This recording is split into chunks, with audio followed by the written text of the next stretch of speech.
Hi అండి. అందరూ ఎలా ఉన్నారు? Welcome back to my channel Shweta sisters.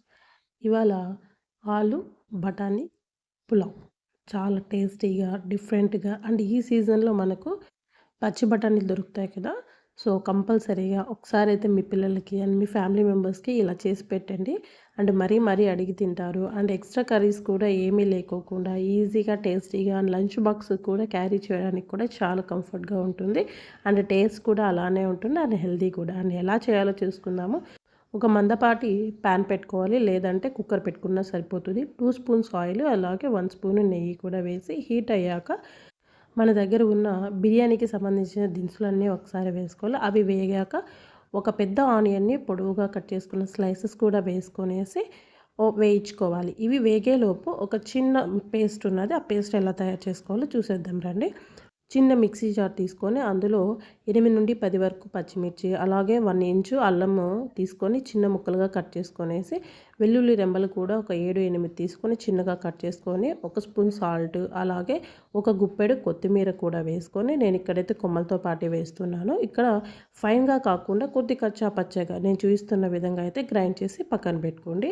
మనకి ఈలోపు ఆనియన్స్ వేగింటాయి. సో, వేగాయో లేదో చెక్ చేసుకొనేసి ఇందాక గ్రైండ్ చేసి పెట్టుకున్న పేస్ట్‌ని కూడా వేసుకొని పచ్చివాసన పోయి ఆయిల్ సెపరేట్ అయ్యేంత వరకు వేయించుకోవాలి. అప్పుడే అందులో ఉన్న ఫ్లేవర్స్ అన్నీ మనకు యాడ్ అవుతాయి. అండ్ ఇలా వేగేటప్పుడు మాత్రము స్మెల్ ఉంటుంది. చాలా బావుంటుందండి. అంత బావుంటుంది.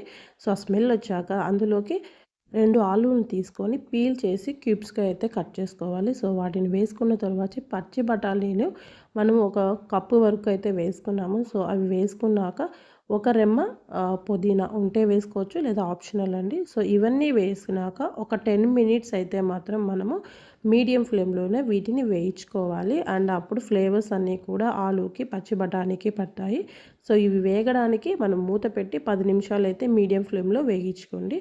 అండ్ 10 నిమిషాల తర్వాత ప్లేట్ తీసేసి ఒక్కసారి బాగా కలుపుకొనేసి హాఫ్ అన్ అవర్ ముందే బాస్మతి రైస్ నేను 1 ½ కప్ అయితే నానబెట్టుకున్నాను. రైస్‌లో ఉన్న వాటర్ మొత్తం తీసేసి రైస్ మాత్రమే ఇందులోకి వేసుకోవాలి. సో, ఇవి వేసుకున్న తర్వాత గరిటెతో మరీ ఎక్కువగా కాకుండా చాలా లైట్‌గా అంటే కింద నుంచి పై వరకు కలిపితే మనకి రైస్ బ్రేక్ అవ్వకుండా సో, మనం వేసుకున్న మసాలాలోకి రైస్ అంతా బాగా కలిసేలాగా ఒకసారి కలుపుకోవాలి.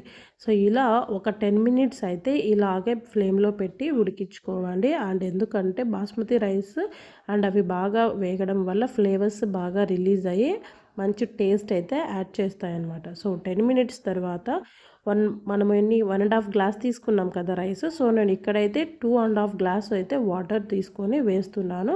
సో, 2 ½ గ్లాస్ వాటర్ వేసుకున్న తర్వాత ఒక్కసారి గరిటెతో బాగా కలుపుకొనేసి ఇక్కడ సాల్ట్ సరిపోయిందా లేదా అని అయితే ఒకసారి చెక్ చేసుకోండి. సో, చెక్ చేసుకున్న తర్వాత అవసరమైతే సాల్ట్ యాడ్ చేసుకోండి. లేదా సరిపోయిందంటే మూత పెట్టేసి ఇక్కడ హై ఫ్లేమ్‌లోనే బాగా కాస్త ఉడికి పట్టేంత వరకు అయితే ఒక్కసారి ఉడికిన తర్వాత ఒకసారి ప్లేట్ తీసేసుకొని ఒకసారి కలుపుకొనేసి మరీ మూత పెట్టేసి ఇప్పటి నుంచి లో ఫ్లేమ్‌లో అయితే మాత్రమే మనం రైస్ చేసుకోవాలి. అప్పుడే మనకు ఎక్సెస్ వాటర్ అవసరం లేకోకుండా మంచిగా యాడ్ అవుతుంది.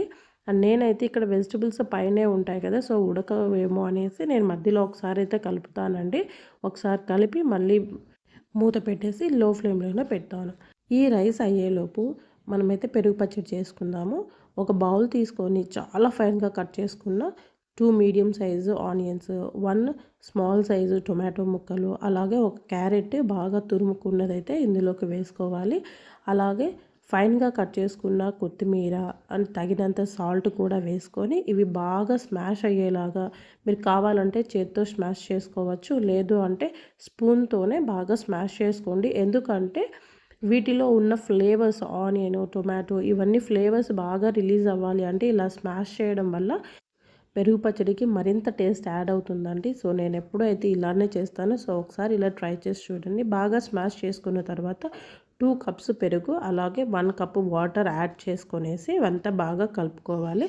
అండ్ ఒకసారి అయితే సాల్ట్ చెక్ చేసుకోండి. అవసరమైతే యాడ్ చేసుకోవచ్చు. అండ్ కొంతమంది అయితే పచ్చిమిర్చి వేస్తారు. బట్ నాకు పిల్లలు ఉండడం వల్ల నేను పచ్చిమిర్చి వేయట్లేదు. కావాలంటే యాడ్ చేసుకోండి. మనకు అయ్యిందా లేదా అని ఒకసారి అయితే ప్లేట్ తీసేసి గరిటె తీసుకొని స్ట్రెయిట్‌గా ఒకసారి ప్రెస్ చేసి చూడండి. గరిటెకు తడి ఉందా లేదా అని. తడి లేకపోతే మనకి రైస్ రెడీ అయినట్లేనండి. తడి ఉంటే మాత్రం ఇంకొంతసేపు బాయిల్ చేసుకోవాలి. అండ్ ఇప్పుడు మనకి రెడీ అయిపోయింది కదా! మీరు కావాలంటే ఏదైనా కర్రీతో అయినా కూడా సర్వ్ చేసుకోవచ్చు. మా పిల్లలకైతే పెరుగు పచ్చడితో ఇష్టము. సో, నేను ఈ విధంగానే అయితే సర్వ్ చేసుకుంటున్నారు. మీరు కూడా ఒకసారి ట్రై చేయండి. అండ్ మీకు, మీ పిల్లలకు, మీ ఇంట్లో వాళ్ళకు ఎలా నచ్చింది అనేది నాకు ఒకసారి అయితే కామెంట్ చేయండి. అండ్ మరిన్ని రెసిపీస్ కోసం తప్పకుండా అయితే నా ఛానల్ని వాచ్ చేయండి. అండ్ నా ఛానల్ సబ్స్క్రైబ్ చేసుకొని వాళ్ళు ఎవరైనా ఉంటే నా ఛానల్ని సబ్స్క్రైబ్ చేసుకొని సపోర్ట్ చేయండి. And thanks for everyone to watching my videos.